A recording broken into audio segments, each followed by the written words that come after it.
Ilia Topuria closed the show at UFC 308 by pulling off what so many people outside of himself thought was an unthinkable accomplishment in knocking out Max Holloway for the first time in mixed martial arts competition. He gets it done in the third round for his first featherweight title defense. Just an unreal performance from Topuria.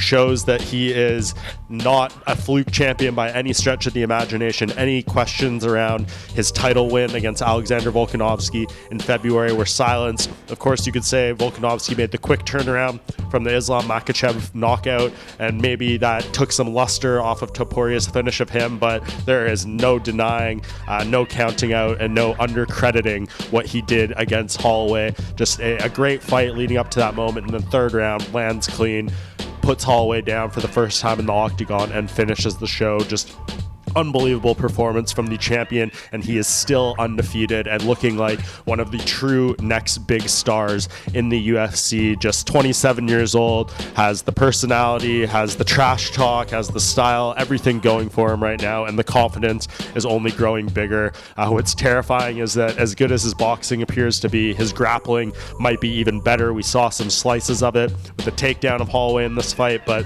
ultimately he lives up to the promise he said so many times coming into this fight, that he would be the first man to knock out Max Holloway. Mission accomplished, and now is looking like probably a title rematch with Alexander Volkanovski.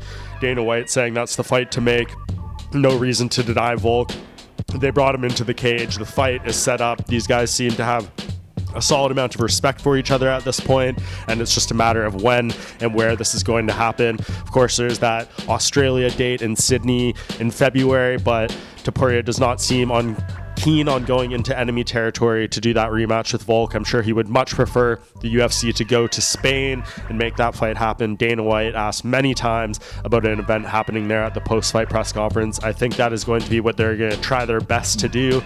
We'll see if it works out with the timing, with the venue, the city, all that stuff. A lot of moving parts here, but this seems like an amazing opportunity for UFC to bring Topuria to that market and really just blow up his star. If he can beat Volkanovski again, the rocket ship is very much strapped to his back, even more so than now. So it seems pretty clear, all parties involved down for this fight. Topuria saying Volkanovski deserves it. Volkanovski obviously wants that revenge, and Dana White saying that is the fight to make. So it seems like all signs pointing to that rematch. It's just a matter of getting the details, getting the date and location, and we have a big time rematch for the featherweight title.